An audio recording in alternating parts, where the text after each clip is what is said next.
Assalamualaikum warahmatullahi wabarakatuh. Alhamdulillahilladzi ja'alal islam manhajan lil wasatiyah. Wassalatu wassalamu ala sayyidina Muhammadinil munazzali alaihil Qur'anu rahmatan wa hidayah. Wa ala alihi wa sahbihi wa tabi'ina lahum bi ihsanin ila yaumil ghasyiyah. Amma ba'du. Dewan Hakim yang bijaksana, hadirin wal hadirat yang berbahagia, tanggal 4 Februari 2019 bertempat di Abu Dhabi diselenggarakan penandatanganan Memorandum of Understanding, nota kesepahaman antara umat Islam dan Katolik yang tertuang dalam naskah The Document on Human Fraternity Forward Peace and Living Together. Dinyatakan, in the name of God, who has created all human beings equal in rights, duties and dignity, and who called on them to live together as brothers and sisters, to rule the earth and disseminate the values of goodness, love and peace. Atas nama Tuhan yang Maha Esa, yang telah menciptakan manusia dengan hak dan kewajiban dan martabat yang sama, menyerukan kepada mereka hidup bersama sebagai saudara, untuk memelihara bumi dan menyebarkan nilai-nilai kebaikan, cinta dan kedamaian.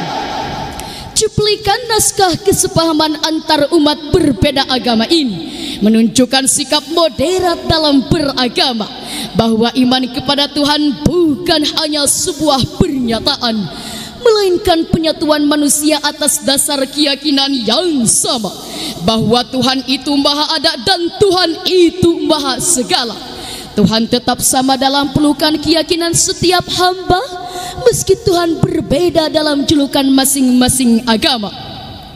Jika dasar keyakinan beragama seperti ini, niscaya akan menghasilkan implementasi secara moderat, toleran dan bersahabat, membuat dawai umat sehingga Indonesia kokoh dan kuat. Tapi jika tipikal gerakan beragama tidak moderat, melainkan prejudis, intolerabel, etno-religius dan skripturalis ideologis, maka umat beragama yang tadinya ramah akan berubah menjadi pemarah. Umat beragama yang tadinya saling menyayangi berubah saling memerangi. Bahkan tidak mustahil antar umat beragama yang tadinya saling berdamai akan berubah saling membantai, sehingga bangsa Indonesia bertikai, bercerai-berai, bahkan bertikai bangkai. Na'udzubillahi min dzalik. Timbul pertanyaan, bagaimanakah mengantisipasi problem ini supaya tidak terjadi di negara tercinta? Sebagai jawabannya, implementasi moderasi beragama dalam kehidupan nyata adalah tema Syarhil Quran yang akan kami uraikan pada kesempatan ini dengan landasan Al-Quran, surah Al-Baqarah ayat 143. A'udzu billahi minasyaitonir rajim.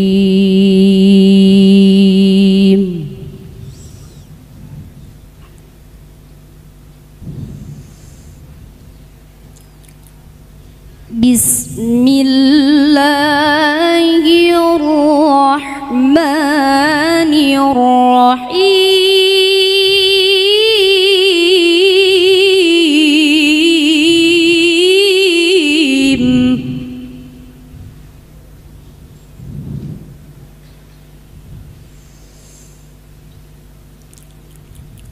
Wa kadzalika ja'alnakum ummatan wasatan litakunu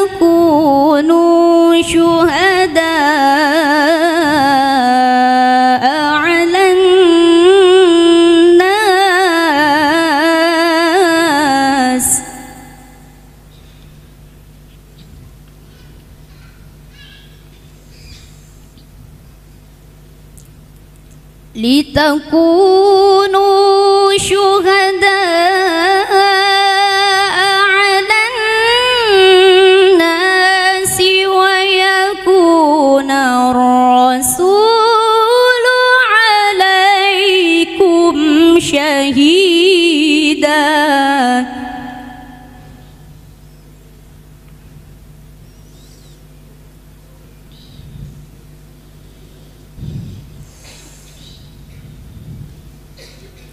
وَمَا جَعَلْنَا الْقِبْلَةَ الَّتِي كُنْتَ عَلَيْهَا إِلَّا لِنَعْلَمَ مَنْ يَتَّبِعُ الرَّسُولَ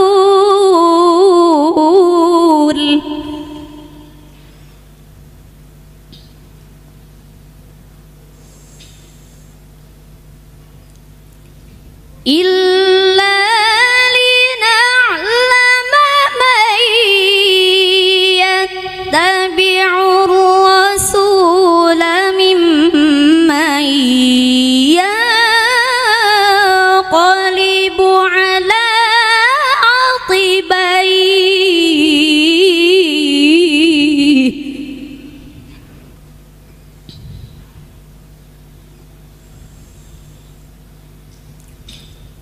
وإن كانت لكبيرة إلا على الذين هدى الله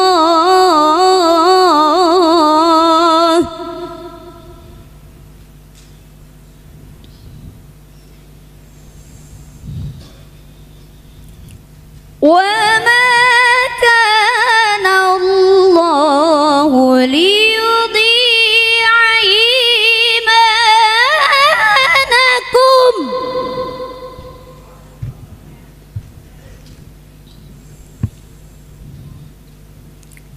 إن الله بالناس لرؤوف رحيم.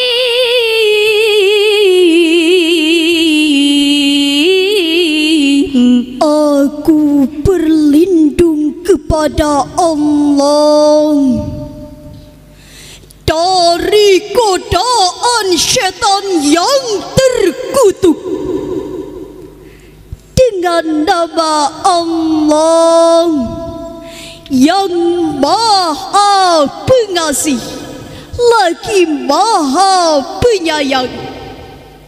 Dan demikian pula kami telah jadikan kamu umat Islam umat pertengahan, agar kamu menjadi saksi atas perbuatan manusia, dan agar Rasul Nabi Muhammad menjadi saksi atas perbuatan kamu.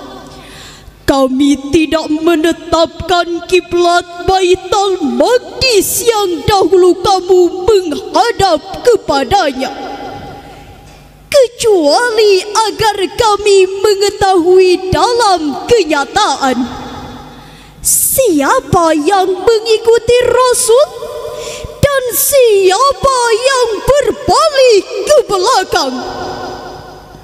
Sesungguhnya pemindahan kiblat itu sangat berat, kecuali bagi orang yang telah diberi petunjuk oleh Allah.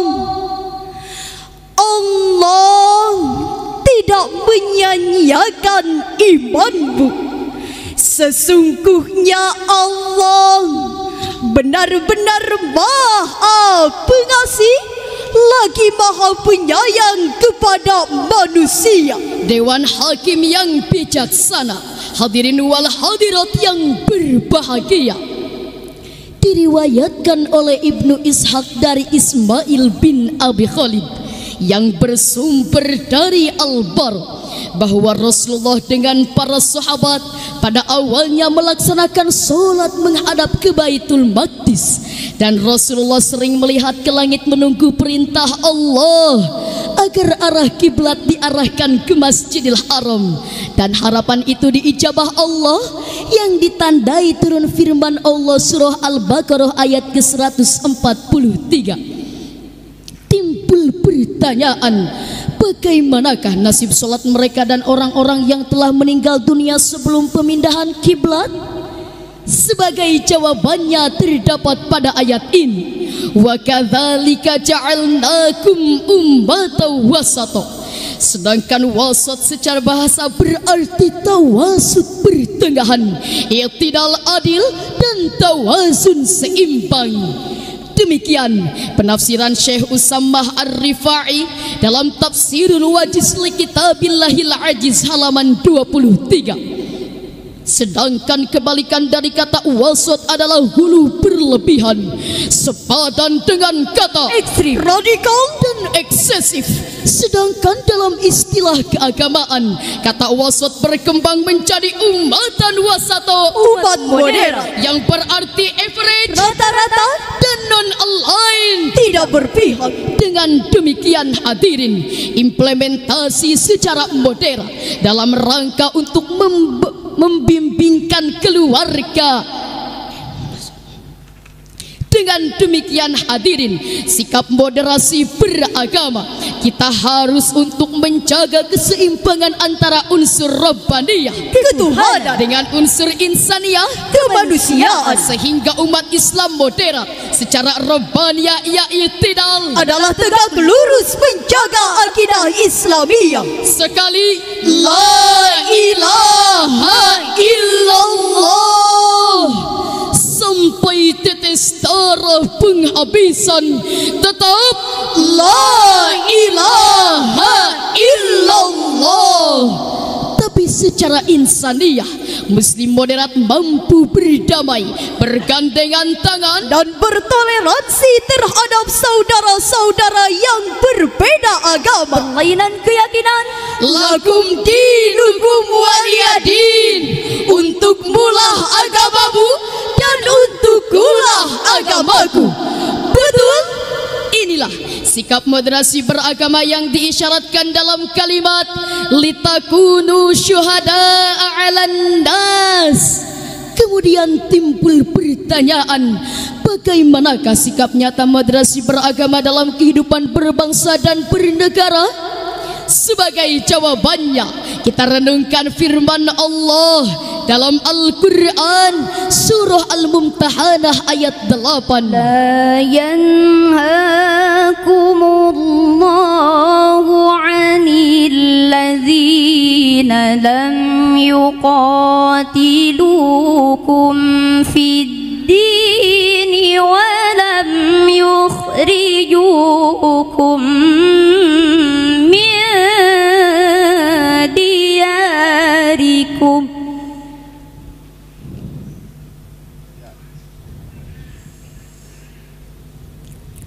walam yukhrijukum min diyarikum an tabarruhum wa tuqsitu ilaihim